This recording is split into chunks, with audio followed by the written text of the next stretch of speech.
बेटा good morning. Plus two वाले बच्चे जो हैं इनको जो आज मैंने लेक्चर भेजे हैं जो समझाने वाले हैं वो मैं आपको बता रहा हूँ। तो सबसे पहले है बेटा हो सकता है किसी को ये कम थोड़ा सा दूर से हमने कैमरा सेट किया हो तो कम दिखाई दे। ये हमने जो लिखा हुआ Fleming left hand rule. Fleming left hand rule क्या बोलता है, देखो ये मेरे लेफ्ट हैंड है, इसका ये थंब पॉइंट है, ये आपके फोर फिंगर है और ये कौन सी है, सेंट्रल फिंगर। तो फ्लेमिंग क्या बोलता है कि if thumb point, four finger and central finger are stressed so that they are mutually perpendicular to each other, then if the thumb point in the direction of magnetic force, forefinger in the direction of magnetic field, then central finger will show the direction of electric current. अब इनको याद रखने का तरीका क्या है, ये तो मैंने स्टेटमेंट बता दी, ये आपको भेजी हुई भी है। कैसे याद रखेंगे, देखो तीन चीजें हमने फाइंड आउट करनी है। कौन कौन सी, फोर्स, फील्ड, करंट। और तीन ही फिंगर है हमारे पास, कौन कौन सी, central, four finger and thumb point. इसमें अगर अल्फाबेटिकली देखेंगे सबसे पहले क्या आता है, सी, फिर एफ आता, फिर टी आता, ठीक है, जो हमारे पास फिंगर है। अब यहां देखो इन दोनों में देखा जाए, सी सबसे पहले आता, इसमें सी सबसे पहले आता, तो सी का कनेक्शन सी से हो जाएगा। इसका मतलब सेंट्रल फिंगर शो करेगी करंट को। याद रखने का तरीका ये। इसके बाद आता है, देखो ये भी एफ एफ दोनों में फर्स्ट वर्ड है, लेकिन सेकंड वर्ड देखना, सेकंड इसमें आई है, इसमें ओ है। जब हम ए बी सी बोलते हैं तो बेटा आई पहले आता है, ओ बाद में आता, तो इसके साथ आ जाएगा फोर फिंगर, ठीक है। फिर तीसरा बचा तो फोर्स के साथ क्या आ गया, थंब पॉइंट। तो ये या ऐसे अगर इस टेक्निक से आप याद रखेंगे, आपको रट्टा लगाने की जरूरत नहीं है। इसके बाद है नेक्स्ट बायो सावर्ट लॉ।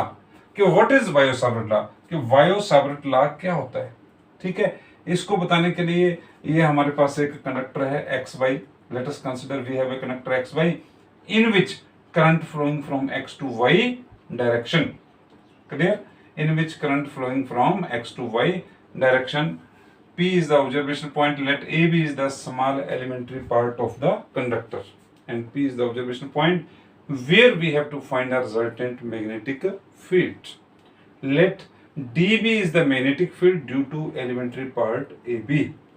अब इसमें बेटा कई बार आता है क्वेश्चन, पता नहीं मैंने उसमें लिखा हुआ या नहीं, वो आपने देख लेना कि what is current element, current element क्या होता है। तो उसको डिफाइन करने का तरीका है, ध्यान रखना ये कि the product of I and D L, the product of current and the length of the small elementary part is known as I dl, is known as current element. तो अगर आपसे पूछा जाए कि what is the unit of current element, तो बेटा क्या unit होगी, unit of current element I dl की एम्पियर मीटर, ठीक है। अब मैं तो ये सोचता हूँ कि मैं क्लास लगा रहा हूँ तो मुझे पूछने की आदत है, तो अब इस ढंग से हमारे मुंह से निकल जाता है, तो क्यों, करंट की एम्पियर है और इसके मीटर है तो एम्पियर मीटर हो जाएगी, ठीक है। तो ये बेटा वायोट सावर्ट जो है ये एक साइंटिस्ट का नाम है, ये ध्यान रखना, वायोट, VIOT, वायोट सावर्ट साइंटिस्ट का नाम है। तो उसने दिया, वो कहता है कि एट पॉइंट P जो मैग्नेटिक फील्ड है directly proportional to current flowing through the conductor, number 1।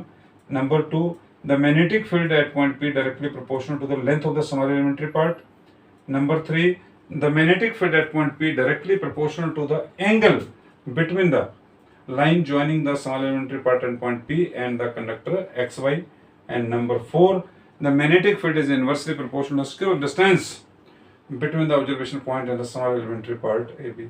So if we combined these four equations, then we have dB is proportional to I dl sin theta over r square। तो यहां तक आ गया ना। तो इसके बाद भी बेटा अगर हम करना चाहें, देखो इसके बाद भी हम कर सकते हैं, तो उसके बाद क्या आएगा हमारे पास, बड़े ध्यान से देखना। तो इसको हम ऐसे, dB था ना, dB इज इक्वल टू हो जाएगा k I d l sine theta over r square, ठीक है बेटा। तो where k is constant of proportionality, in SI the value of k is equal to mu nought over 4 pi, याद रखना, in SI the value of k is mu nought over 4 pi. No what is